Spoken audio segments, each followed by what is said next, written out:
Yeah. Okay. Hey guys, what's going on? It's me, Jay, here again with the movie review Out of My Mind.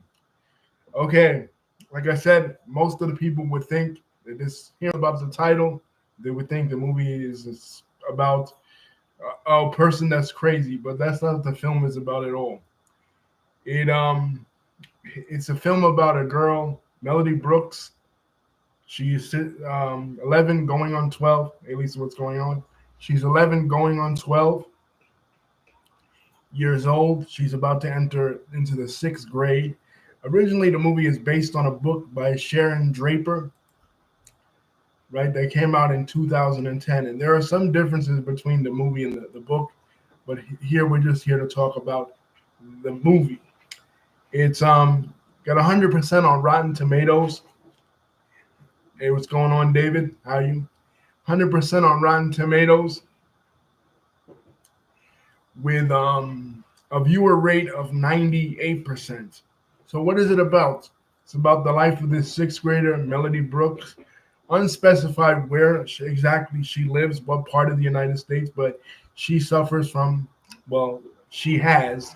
That becomes a point of contention in the film. She is a young woman with cerebral palsy. And she uses a motorized wheelchair to get around, and she is her life growing up. She lived with her parents and her younger sister. And in the book, um, it takes on a more serious tone. Her predicament with her parents. For example, in the book, when she is a young child, the authorities encourage her parents to give her up and put her in a nursing home as a young girl. But in the movie, they don't show that. In the movie, they jump right into her, and throughout the film, she has an inner dialogue in her head played by Jennifer Aniston. Why Jennifer Aniston? Because her favorite television show is Friends. Due to her disability, she doesn't have many friends, and she is oftentimes in the house. If she's not going to school and she's not, with family on family outings, she is in the house all the time. And of course, her companion is the television, and she is a huge fan of Friends. She watches Friends all the time. So, seeing as that she's nonverbal, she imagines to herself that if she were to be able to speak, that her inner voice would be voiced by Jennifer Aniston. So they show her doing her daily routine, her parents helping her into bed, her parents helping her into the shower, and they reflect a little bit on how she feels about being in the state that she's in. Because here she is, she's such an intelligent woman, a young woman. She has a photographic memory, and it takes place in 2002. And her dad is taking her to school in her wheelchair accessible van. And the dad, you know, she has a fishbowl. She initially wanted a dog, but her parents told her that it was too much responsibility, so they got her a fish instead. And the fish, while she is feeding it, jumps out of the fishbowl. So she tries to get people's attention, by making, noises and trying to get people's attention, but she is unable to do so. So she decides to knock the fish tank down. And her father walks in after she has knocked the tank down, and he starts yelling at her. This is before school. So she goes to school and, in her van, and she says, "This is my school." And then she says, "No, but not the big one, the trailer, Spalding Elementary School." And she goes into the trailer school, and it's a special ed class. Because in the book they go into this detail. Initially in the book, they didn't feel like she was able to go to school. She was pronounced by the education teachers, by the evaluators of whatever state that she's in, that she was profoundly retarded. her parents fought for her to be in school, but they put her in the special ed class. Her best friend is her best friend since childhood, another girl with Down syndrome. And these kids are in wheelchairs, various conditions. They're learning, but they aren't really learning up to par like the kids in the big school are. So then it's Halloween time, so they show Melanie and her sister going for trick or treating. Melanie is she's dressed as a space ranger because she's really into science, and her neighbor, Mrs. V, portrayed by Judith Light of Who's the Boss fame, the lady that played Angela Bauer. She plays Mrs. V. She's a very intrusive, grandmotherly type, and she has costumes for the girls. But the girls have already gone trick or treating, so it doesn't even matter. So she comes over the next day, noticing that the Brooks family has cookies. So while this is happening, there's a discussion going on within the house of moving Melody from her special ed class to a regular ed class. The teachers, particularly her paraprofessional, Mrs. Ray, she feels like Melody is smart enough to start attending regular classes. Her parents are a little bit apprehensive about this. Her parents feel like, especially her mother, if her mother feels like if Melody is put into the regular ed classes, that the kids will make fun of her, that she'll be put in the back of the class, and the only people that will recognize her will be the bullies, right? So she doesn't want that to happen to her. She tries to shield her from, you know, um, the real world. But Melody, she's frustrated with this. Her mind is so expansive that she wants to learn other things besides, shapes, colors, the things that they learn in the special ed classes with the students, that have learning disabilities. Melody just has a physical disability. She doesn't have a learning disability, but but her parents, of course, they're worried. So, but she's nonverbal, like I said, so she has a pointing board, and she's telling Mrs. V while she's over there that she wants to go there. And Mrs. V believes that it is great for her, that it will be a great experience for her, that she'll be able to learn regular subjects, that she wouldn't be just restricted to what she's learning. But again, Melody's parents doesn't think so. And one of the things Mrs. V tells her is just because people have to wipe your ass, help you wipe your ass, doesn't mean that you have to kiss their ass. So Melody is now the next morning she's protesting. She doesn't want to go to school anymore because she wants to be in the regular ed class. She won't even eat her food. She won't even get out of bed. Her dad has to climb, has to pretend like he's sleeping in the bed next to her, snoring, just to get her to get out of bed. Finally, the dad relents and the dad signs the documents, making her a regular ed student. So her and this other boy, the boy with a trach, they go into the regular ed class. And of course, going into a new environment, a new school environment, is scary in and of itself. Even though like this was where she was the adjacent school, but she's finally going with the regular ed students, and she's nervous. You know what I mean? Because she's never been in an environment with non-disabled students before. So, um, uh, and we're introduced to the history teacher, right? And he has the thing on his board that says, uh, "Why learn about the past?" And basically, the premise is we learn about the past so to make a better future. Because being that he's a history teacher, oftentimes the question that you'll get as a history teacher is, "Why do we have to know this? Shit like this happened, hundreds of years ago. How is it relevant to our society today?" So, anyway, he gives them a question. And it's kind of a trick question. Is who was the first European to discover America? Now, us in American curriculum, we think, okay, we know this answer. The answer is Christopher Columbus, and that's what most of the kids think. Even the really smart kids think, oh, well, of course, the answer is Christopher Columbus, right? No, it is only Melody that gets the answer right. She points to a leaf on the wall, and then she types out in her board, Leif Erikson. And then And then his next follow-up question is, what country was Leif Erikson from? And and the answer is Iceland. And only she is able to get it. So immediately, the other students notice that she is really intelligent, but they're kind of mean, especially this one girl that even though Melody got it right, she goes, "Oh, well, technically she didn't say the answer. The aide said the answer, right? She didn't say the answer, right? Complaining because, she's jealous, right? So anyway, even though that happened, Melanie is not deterred. She still wants to be a part of their class, right? So they have a thing coming up called a quiz competition. Basically, like uh, they're invited to compete against other schools in a quiz competition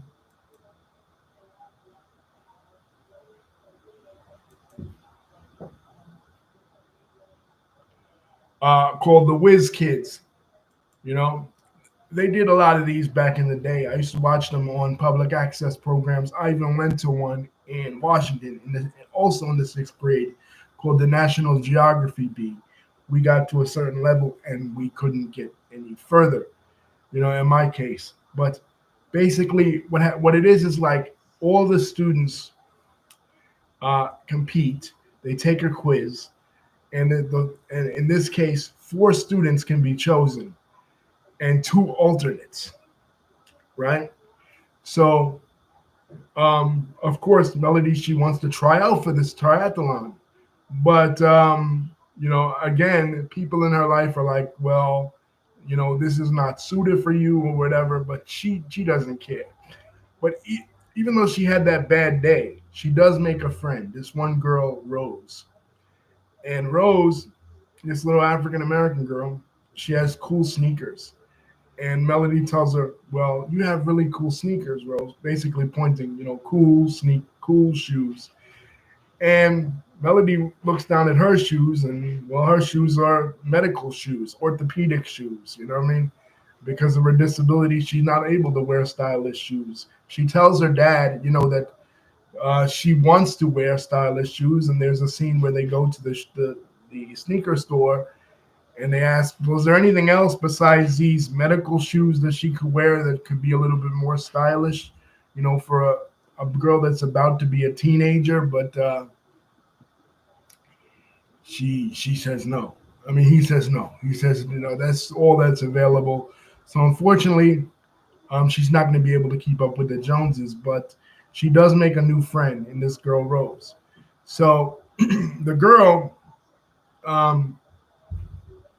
is invited by Melanie and her family to the Space Observatory to spend, the weekend hanging out together so that Melody can make, better friends. Again, Melody is into science, you know what I mean? So uh, she likes to go there. So they go there with Rose and her parents. Rose shows up at Melody's house. I think, she kind of does like Melanie in a way, but a lot of her friends one of Rose's friends is the one girl that was really rude to Melody. And I feel like Rose felt like she was cool with Melanie in private, but she didn't want to be cool with her in public. Like she kind of felt embarrassed to be her friend because as Melody would approach her, later on in the movie to hang out, when the other girls were around, she didn't want to do that. You know what I mean? So she would give kind of Melody the cold shoulder. So they go to the Space Observatory, and Melanie and Rose, they roam around without the parents knowing, and they're sitting outside talking to these other girls that they came into contact with in the Space Observatory. And Melody's parents, they wig out, they get angry, they get upset because they're not used to letting her out of their sight, having friends and going places and stuff. They're not used to that. And they kind of get on Rose too. They say, listen, the things you can do are the things that Melody cannot do. And then you see an inner dialogue in Melody's head where she's like, things that people think I can't do that I can do. Where she talks about, that she can feed herself, You know what I mean? And you see this throughout the film, like inner dialogues between her. But as Jennifer Aniston, with Jennifer Aniston's voice, her inner thoughts. On the Halloween scene where she's racing her friend with Down syndrome, and here, you know. But then they say it's not really good for her to hang out with Rose anymore. But she still wants to be involved. She wants to be involved in this quiz thing. So she goes when they're having the test. For the quiz thing, she goes there and the door is locked, the classroom door, and she almost busts the door down open with her wheelchair because she really wants to be involved. And the teacher is like, "Well, Melody, this is not class time. This is a special quiz thing." She says, "Yeah, I know. I want to be involved." you, you know, and he's just like he's baffled by this because he's already annoyed because he feels like he's not trained for special ed. He didn't ask for her to be put in this class. She's a burden. He looks at it like, right? So he doesn't want to have, this is like this quiz thing is like his pet project thing. And he doesn't want to have her as part of the team, but she takes the test anyway, right? Even though her aide is late, she takes the test anyway. And remember, there can only be 4 slots in the competition. But Melody is so smart that she's actually helping Rose because Rose's mom is like one of these tiger moms, right? Like she wants her to be involved in every academic thing. She wants her to everything academic. And Melody is so smart that she can help Rose. She actually goes to Rose's house and and the scene, like Rose's mom has rugs all over her house. So she doesn't want the wheelchair to get the rugs dirty. So she puts cardboard carpeting, makeshift carpeting all over, the house, kind of making Melody feel, bad. But Melody is helping Rose because Melody knows all these answers. Like she's a really bright, intelligent girl. But the problem is that in order to be in this competition, she has to be able to speak. She wouldn't be able to do it with her board through a translator. And she actually got this idea when she went to the observatory because she saw a video of Stephen Hawking. And her dad was like, "Look at Stephen Hawking, he's like you, He was in a wheelchair, he's nonverbal, for example." And she's like, "No, he's not like me." And she points to the board. He says, "He talk, say." In other words, Stephen Hawking had the Dinobox, right? The MetaTalk machine, right? She doesn't have that. So the parents want to try to get that for her.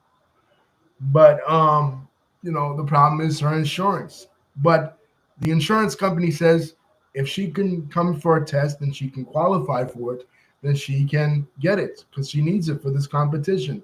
So she goes for the test and they do a thing like which one of these things is not like the other. And they present her with an apple, banana, cherries, and a red balloon. Now, obviously, if you're going to go to apple, cherries, red balloon, and banana, you would say, okay, 3 of these things have something in common and one of them doesn't. And if you're going by color, then the answer is banana. But if you're going by what they are, the answer is balloon, because you can't eat a balloon. It's not a fruit. So she goes with balloon, and that's the correct answer. And she qualifies for her Dimobox, and she gets the Dimobox, and now she feels like she has some level of independence. She's able to communicate with the Dimobox, and she's able to talk to people, go up into hallways, and say hello to people now. But still, Rose kind of still giving her the cold shoulder because she's getting used to the Dimobox. And the Dimobox, at this point, because she hasn't really programmed it, it can only say certain phrases. So, like, for example, she wanted to ask Rose, "How's her day going?" And she accidentally pressed the button, "I have to go to the toilet." And that was preceded by all the other girls, including Rose, kind of making fun of her, right? And like that's what I really didn't like about this Rose character, because she was cool with being friends with Melody behind closed doors, but in person, she wasn't. Like they go to the mall, right? They hang out with each other on the weekends. They go to a dance together, you know. But she's never proud to be her friend publicly, which is kind of fucked up, right? So she takes the test for the qualifications for the quiz show, and they announce on the loudspeaker while everybody is out there in gym. She's not in gym. She's in her class because obviously she can't participate in gym. Everyone is out there in gym, and the teacher, the social studies teacher, announces over the loudspeaker that who the four participants are. And Melody is not one of the four, but a boy she likes is one of the four. Like there's this boy in there that she has a crush on, and she admitted to Rose that she does. And this is a profound scene. This is what I said with the suffering, because Rose asks a question. Well, what happened to you? And then she says, I have cerebral palsy, a condition that was caused by a lackage of oxygen, during my early stages of development. She describes what CP is. And she also says that she likes this boy. And then, of course, Rose, she starts to tease her, oh, you like him, you want him to kiss you. And she goes, I will never be kissed. She feels like she will never be kissed. Because even though she likes this boy, obviously she feels like the feelings will not be reciprocated, right? But he picks the four students. Rose is one of the four students. The boy she likes is one of the four students, but she is not, right? And there's something fishy about this. You know what I mean? Because why didn't she get in? So her parents go down, and her teacher, Miss Ray, barges into the social studies teacher's office desk, goes into his desk, and finds that he didn't even look at Melody's test. He didn't even look at her test. He completely ignored her test. But why? He then confesses he ignored her test because he didn't want her. He didn't want her to be on the team. He felt like she was too much of a burden, to have to help her go to the bathroom, to have to help her do this and that. He didn't want her on the team. He completely ignored it. He felt like he was being, he felt like he was being forced to have this disabled student in his class. He didn't even want the class, let alone the trip, right? You know what I mean? So,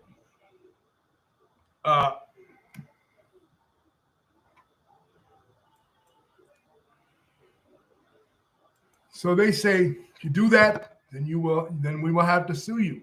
You have to grade Melody's. And come to find out, Lisa, she scored 100%. She got all the answers right. You know what I mean? No kid. Like Rose got 92. The other kid, the boy she liked, he got 97. Melody got 100. 100. No other kid got 100. Like no other kid whatsoever got 100.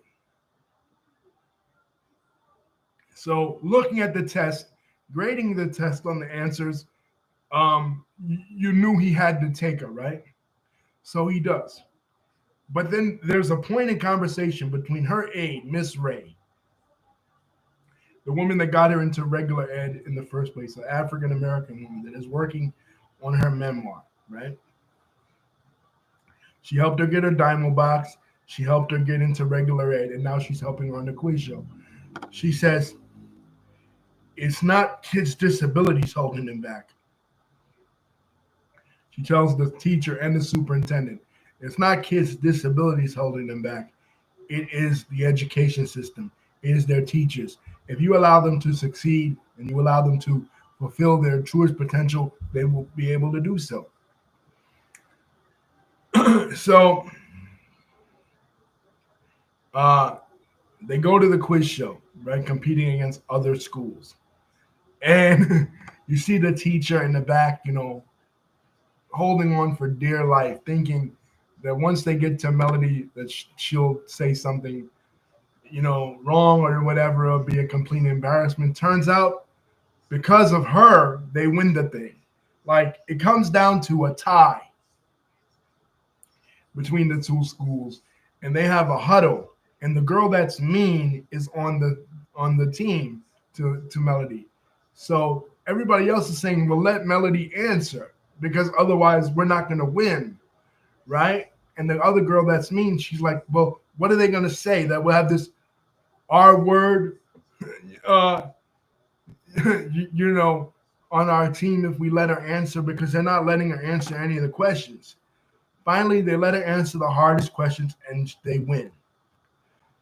You know what I mean? They're going to Washington now because of her. Right? Everybody in her family, Miss V, the neighbor, they're all looking at her and cheering her on, and she wins. But she's the winner. She's the ticket to Washington. But unfortunately, when he gets to the time of the competition, it's a snow day, and her specialized flight that she needs is delayed, and she's not able to go to Washington with the rest of the team, and the team has to go it alone, and they end up losing. So that's one of the sad parts. But Melody, out of pure frustration, after she finds out that she's not able to go, she throws the diamond box down. Right? She's like, fuck this, you know what I mean? And she throws a chocolate milkshake on it, and it breaks. You know what I mean? So now her parents have to, and out of frustration, because she couldn't go on the trip, to the team. So out of frustration, she has to, it's broken now. So her dad has to call up, and her dad has to get her a new one. So the dad calls up, gets her a new one, but the mom she's going to the car, and the mom is yelling at her like, "You can't be doing this. You have to find other ways to lash out. If you want to lash out because you're angered, things like this are going to happen. I know you were looking forward to the quiz game in Washington, but we can't go. Due to the snow, whatever." And she's telling her this in the back seat of the van, and the mom is backing out of the back seat. Now, what the mom doesn't see out of the rearview mirror is that the little sister is coming out of the bushes, right, as the car is moving backwards. And Melody sees it, and Melody's making noise. She doesn't have her diamond box anymore because it's broken. But she's making noise, trying to tell the mother, "Look, the sister Penny is behind you, and if you continue to back up, you're going to run her over." The mom ignores it, and the mom runs the little girl over. Right, the sister. Now Melody feels hurt, you know what I mean, because she feels like she was the one that caused this injury to her sister, right? Luckily, the sister is going to be all right, just from minor bruises. But what it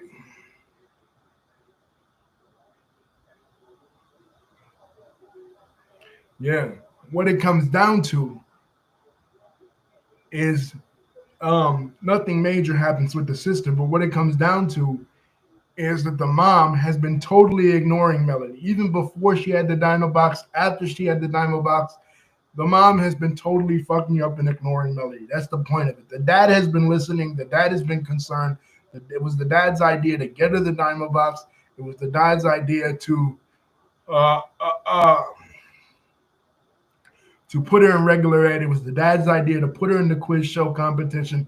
The mom has been against her in every step of the way.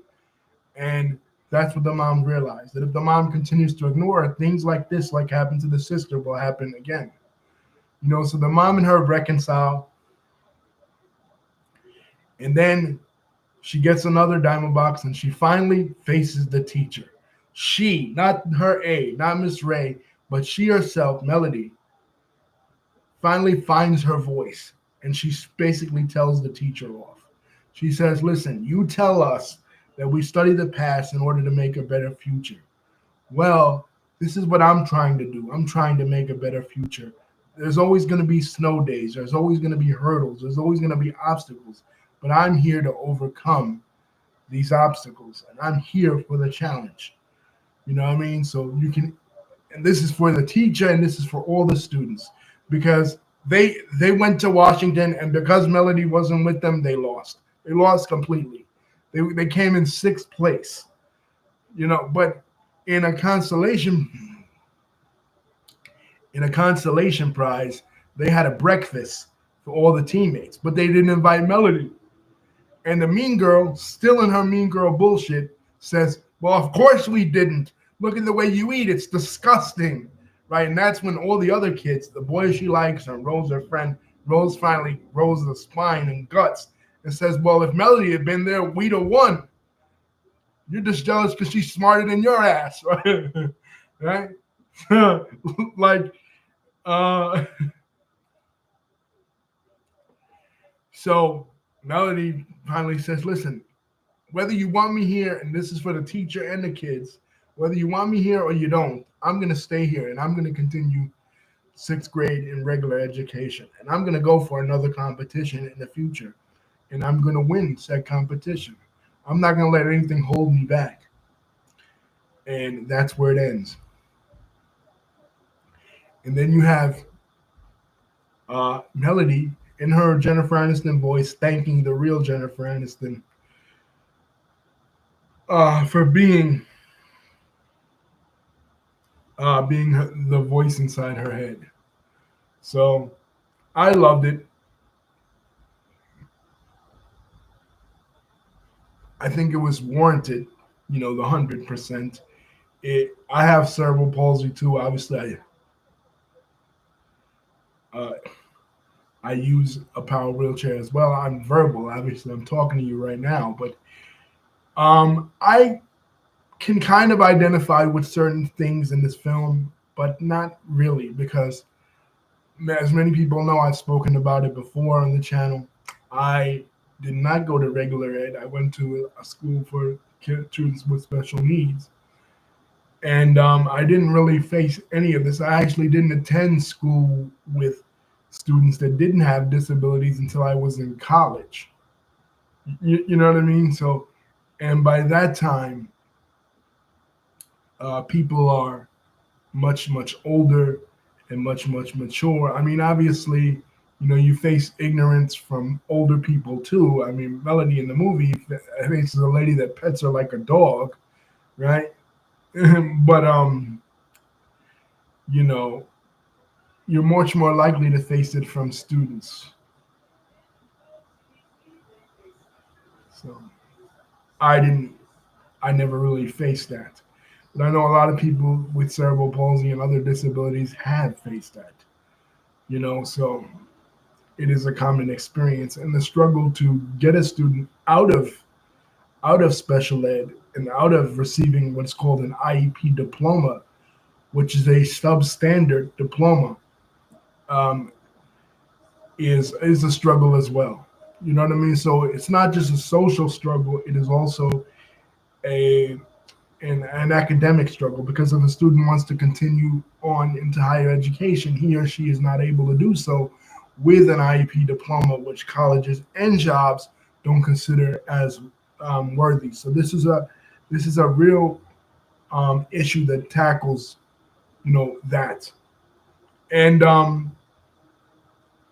the idea of suffering, the idea of the word suffering, when Rose, the little girl, tells the other girls, oh, well, Melanie is suffering from cerebral palsy. After Melody divulges that information about her diagnosis when they're studying together, Melody feels she feels bad, because she doesn't feel like she's suffering. She feels like she is thriving. She feels like she is doing things on her own terms, but she is. Many years ago, like back in 2014, even me, a person with a disability, that has a disability, came into issue with some of my friends that also have disabilities that that objected to me using the word suffering. Some people don't like the word. It is a word that is used because it's a medical condition. It doesn't mean that people are suffering in the sense that people are in despair. It's just because it's a medical condition. And there are ways that they can say living with or has. They can use other phrases, of course. You know what I mean? But sometimes this is a phrase that is used, and sometimes people take objection to it, like Melody did in the movie, and like many of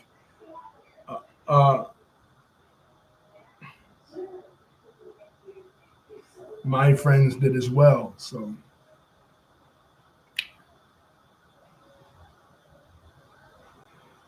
Lisa says she doesn't like the word either, suffering. Um, and the thing with the friends, I mean, there are. I was telling my mother as we were watching it, I never experienced that where a friend will be friends with you in private, but they won't publicly acknowledge you to other friends that they consider much more cooler or higher on the social hierarchy in school than you. I mean, that occurs when you're not even don't even have a disability. You That occurs, and the staring. That is approached in the movie as well. Melody says, she said, "What's Rose asked her, what's the biggest hurdle that you experience as a person with a disability?" And she says, people's looks linger on you. In other words, people stare at you. And that is something that I've experienced out with significant others, both ones that are disabled and ones that aren't. And you become immune to it after a while, but it is something that you experience. So, certain ones of this I can resonate with. Like I said, being in regular ed, I cannot resonate with that. When I first started at SAE, I thought, even at SAE, I thought, people were gonna, because I made history in SAE because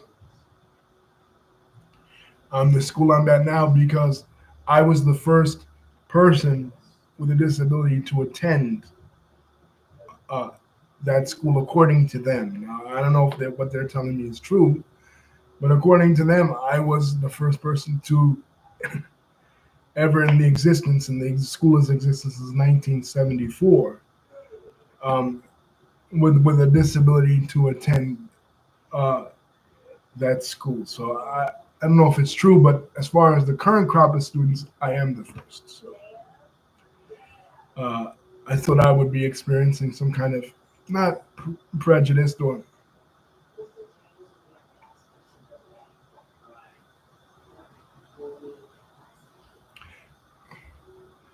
Lisa said she believes it. I don't know. Hey, Damien. Yeah, I don't know. I don't know, Lisa, but current crop of students, I'm the first. I'm the only one there. So you become kind of an emissary for people with disabilities and when you're in that situation. And speaking of emissaries, the representatives, the movie is played. Melody's character is played by Phoebe Ray Taylor. She is a new actress, also a woman with cerebral palsy, and this is along the lines of Wicked, along the lines of Speechless, other types of or other types of um,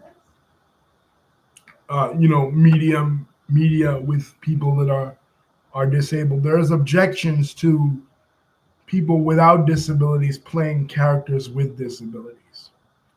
You know, because of the modern sensibilities that we live in. I mean, uh, some of the most famous characters that play people with disabilities, like Drake playing Jimmy Brooks in Degrassi, or Kevin McHale playing Artie Abrams in um, in um, in Glee. Now, these two are different in a sense because these two these two these two characters, um, Kevin McHale's character of Artie in Glee and Jimmy Brooks, they became disabled. Their characters became disabled.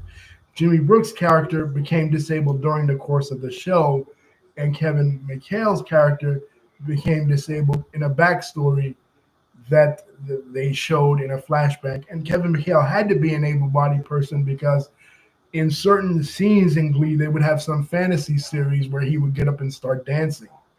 You know what I mean? So it couldn't be a real disabled person playing it. You know what I mean? But I mean, I don't see a problem with it necessarily, me personally, because like, okay, let's say a gay character, right? Let's say Will and Grace. Was Eric McCormick gay? No, he was straight, right? But he was playing the character of Will Truman that was gay, right? So, um, I don't see a problem with it, but a lot of people do because they feel like it it robs disabled people of the chance to portray themselves accurately on screen. So we probably won't see stuff like that, like the Jimmy Brooks or Artie Abrams type stuff anymore in media. But there have been examples of depictions of cerebral palsy specifically on screen that have been played by non-disabled actors. For example,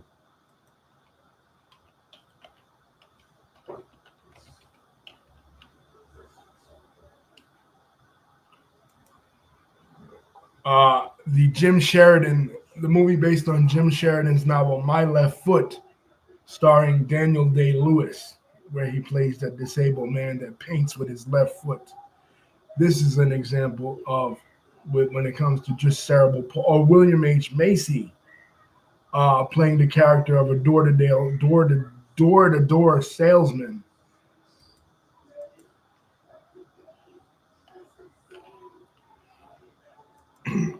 in a movie that was a man with cerebral palsy. So there have been, but you also have people like Jerry Jewell that probably was Jerry Jewell, formerly of the Facts of Life, and she was probably the first example that I remember of a person with cerebral palsy playing another person with cerebral palsy and introducing the cast of the Facts of Life to what cerebral palsy is, particularly Blair and the others, Natalie and Trudy, in that show. So that's why I always liked the Facts of Life, because it was the first time ever that cerebral palsy was even ever talked about on TV. You know, you know, uh,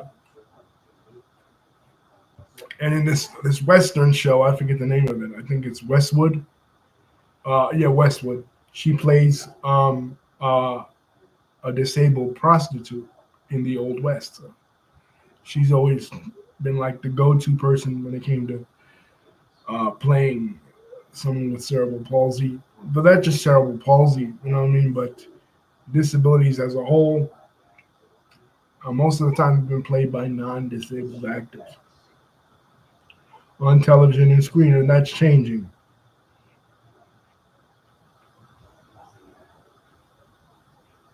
I mean, Glee was a particularly egregious with it because at one point, Glee had their main character, Diana Agron's, one of their main characters, Diana Agron's character of Quinn Fabray, end up in a wheelchair and then suddenly be miraculously cured like 8 episodes later by just simply going to PT, which is not particularly realistic for somebody with spinal cord injury. The storyline was that she was texting while she was going to Finn and Rachel's wedding, and she got into a car accident, and all of a sudden now she's in a wheelchair, and she has to struggle with being accommodating to the life that Artie has now.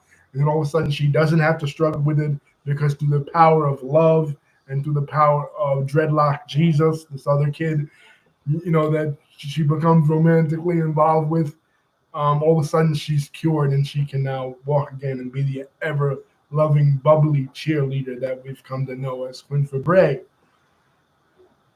You know what I mean? But that was a particularly stupid example of disabled depictions on screen. Yeah, Dreadlock Jesus. That was my name from. He was this kid, Lisa, that he won.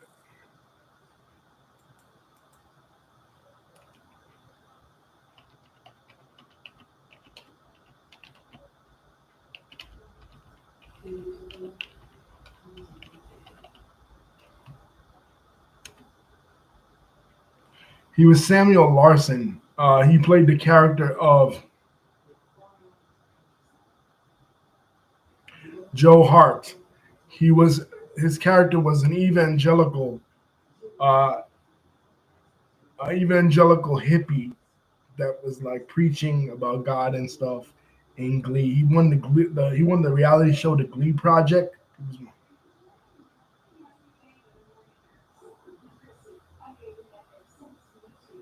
Yeah, I have seen those movies. um,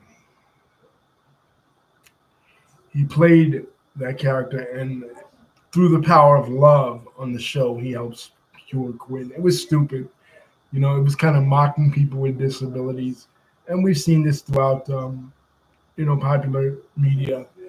Even the movie Justine. The movie Justine was one of the first movies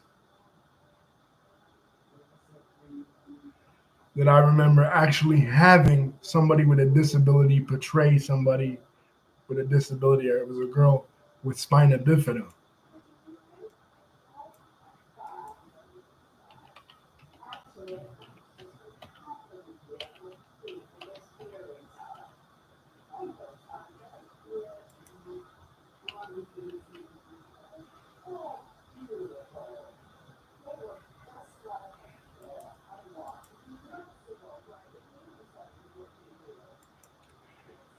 Yeah, yeah, at least. I'll look it up now. Hold on.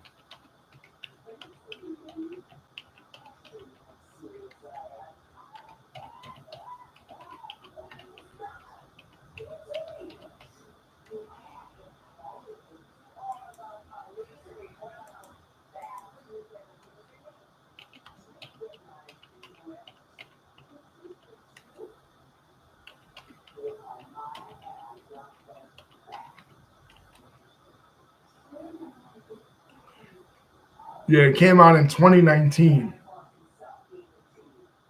The girl was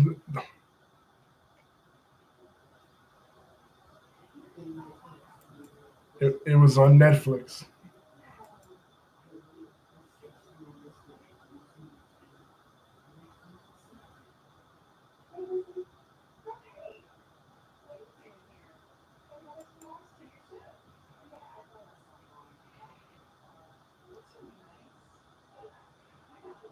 Yeah. So there's those there's those examples. But there haven't been a ton of examples of characters with disabilities, and I would love to see more. Uh, we talked about that one, Lisa. Speechless. Micah Flowers. It was on for a couple of seasons. It was on for like 3 seasons. Lisa's correct. On on ABC, starring the actor Micah Fowler. Also, Breaking Bad. People forget about Breaking Bad. People forget about R.J. Mitty playing Walter White Jr. Obviously, he wasn't the focus of Breaking Bad. The focus was, Walter White Sr., the father, Bryan Cranston character,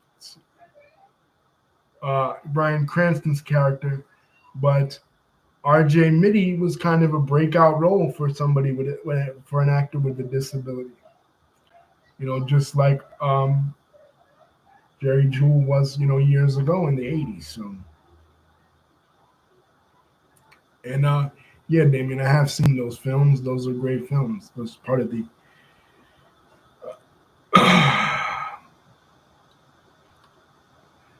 definitely my favorites.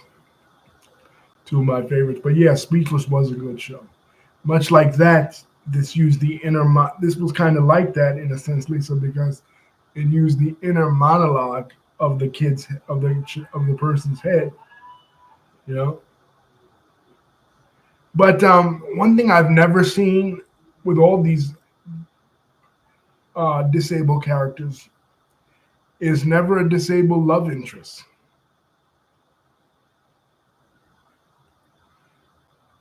Yeah, I have. Mhm. That was part two. Everybody loves the 1987 version, but part two it sucks. Mhm. But they've never been a there's never been a disabled love interest. One of the things that pissed me off about Glee was you saw ableism and you saw racism in Glee. Ableism in Glee, Artie Abrams, the disabled character, never had a girlfriend. He never had a study girlfriend. He almost never had a girlfriend. I mean, in the later seasons, like after they leave McKinley, which is uh, season 4, after they graduate, they go to New York, which I felt like them going to New York, that should have been a spinoff because they flip back and forth between New York and Ohio. It gets kind of confusing. Season 5, you know what I mean? But why not just make it a separate show? But they show him having random sex with multiple girls and getting an STD. Like that was one of the storylines, and it was just like,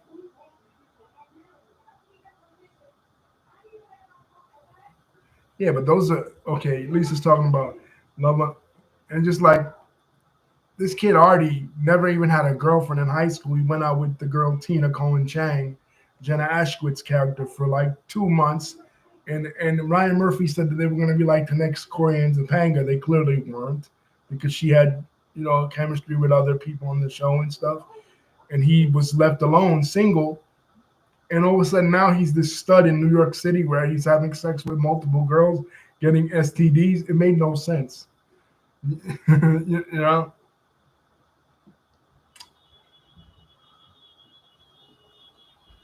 And Lisa's talking about, yeah, Love on the Spectrum, Down for Love, and Born This Way. But those are reality shows, Lisa. I'm talking about a scripted, um,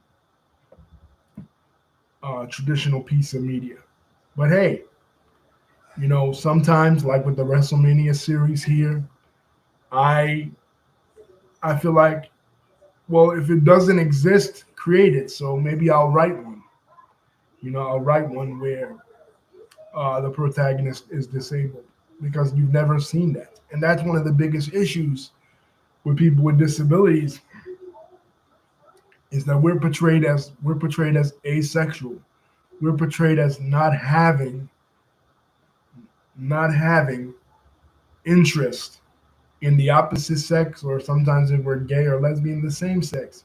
We're portrayed as not wanting that or wrong for desiring that. And people that are able-bodied that may uh, may uh, may have an interest in us are portrayed as wrong for having an interest in us. And I found Glee to be egregious with this. One of these days I'll do a retrospective on Glee, maybe season by season. I have a lot to say about it. It was one of my favorite shows in the 2010s. I felt like it was very progressive, but at the same time, some of it was very regressive. Like they were able to portray people with Down syndrome as in a favorable light, you know, but they weren't able to portray a person with a physical disability or a black person for that matter in the same favorable light.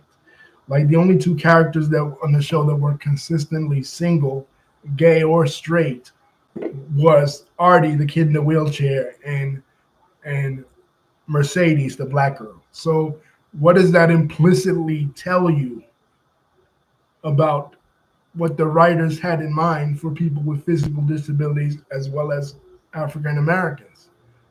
you know, you, African American women, which there were no black men on the show, at least not in the main cast anyway. But it feels like Ryan Murphy was trying to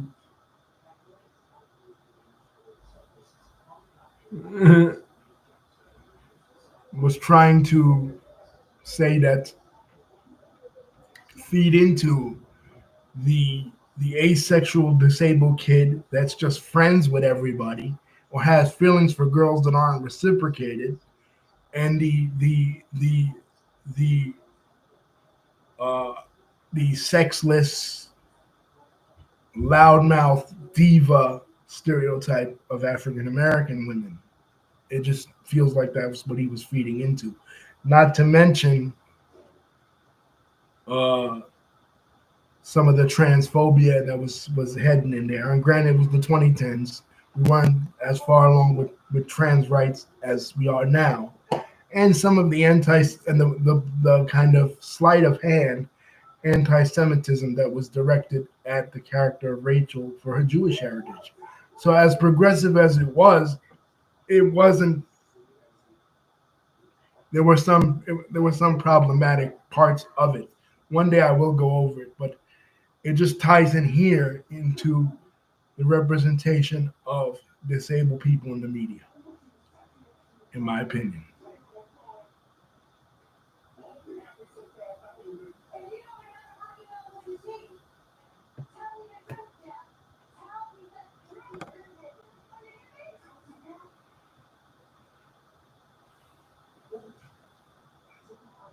And with Degrassi, the same thing. Degrassi is another example. When Drake was a basketball player before he got shot in the show, Skippy the Virgin? No, I don't think. When Drake was Jimmy on the show and he was a basketball player and he walked, he had a lot of girls, right? He had all the girls, right? And as soon as he got into the wheelchair, he had no girls anymore, like zero. Like he was all of a sudden relegated to the best friend archetype. And this was the same thing in Glee. This was the same thing in Facts of Life. This was the same thing in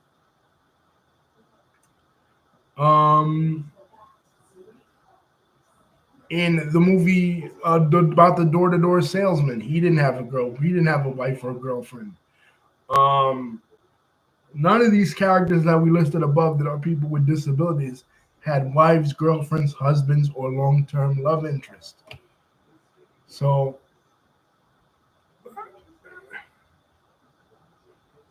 this they didn't either. I mean, she liked the boy, but I mean, granted, okay, this is 6th grade, so I'm not expecting, wedding bells with a 6th grade character, but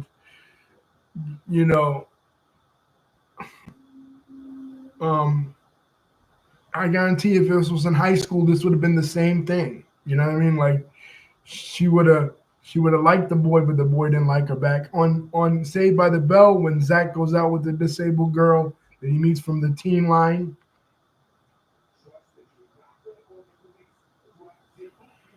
He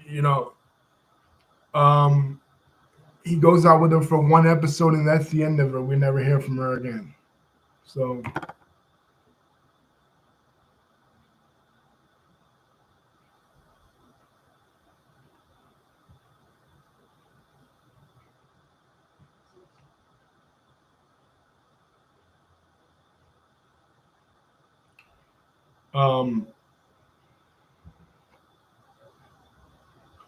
There's never been one. There's never been a disabled couple on movies like we watch, like the movie where Trisha,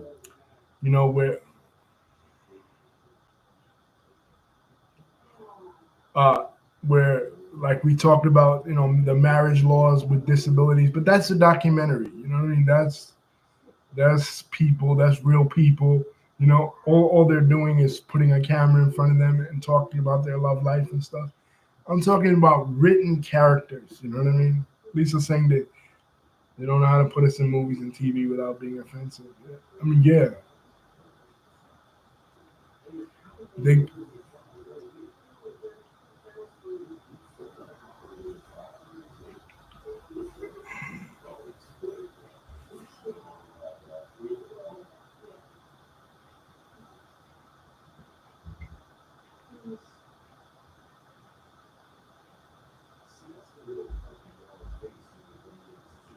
So, but they need to figure out a better way.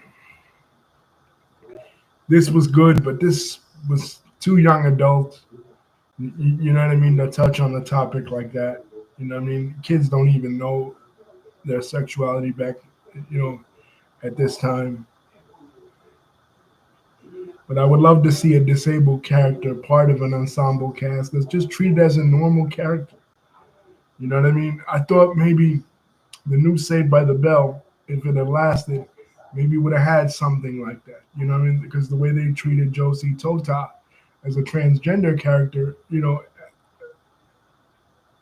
yeah, but Disney didn't write. Yeah, you're right, Lisa. Lisa says it's Disney. What do you expect? Yeah. So yeah, I guess nothing serious, but I would love to see it though. Even there's only one example of a movie. Let me look it up now. Uh,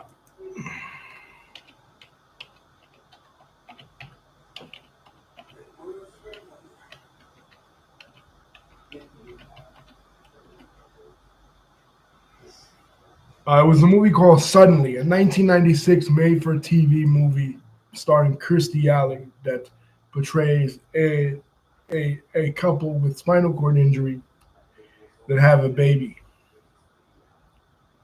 So they portray him with an active sex life, obviously. But again, that's spinal cord injury. I'm talking about a young adult series with somebody with spina bifida or cerebral palsy that is a part of a mainstream cast and has friends, has people that love them, and have a mainstream love interest, whether it's a person with a disability or without. You know what I mean? In one of these ensemble casts, Boy Meets World type sitcom shows, you know what I mean, or movies. Coming of age story. This did it as far as like real young, and I know it's a TV movie. Uh, but and it's never happened yet, but we're getting there. You know what I mean? Just like we're talking about with the wrestling movies, they start off really comical and then they get more serious and they get better written. This is really good. This is a really good written film. But I feel like they should have followed her journey until she was in high school, like towards the end. Maybe they will in the future because there's more stories to be told about this particular character because it's really engaging because we get to see inside of her head, an introspective look, kind of like what we see in the Goldbergs, or kind of like what we see in Speechless or in Everybody Hates Chris. So I give it a 10 out of 10. I liked it. I recommend it for other people. Peace, guys. Don't forget to like, comment, and subscribe. David, I'm Damien, rather. Yeah, I seen Dirty Dancing on Vanna Nights. Pretty good. I didn't like the second one. The first one is always the best to me. First one, there's nothing beating the first one. Jennifer Grey and Patrick Swayze. Peace, guys. Don't forget to like, comment, and subscribe.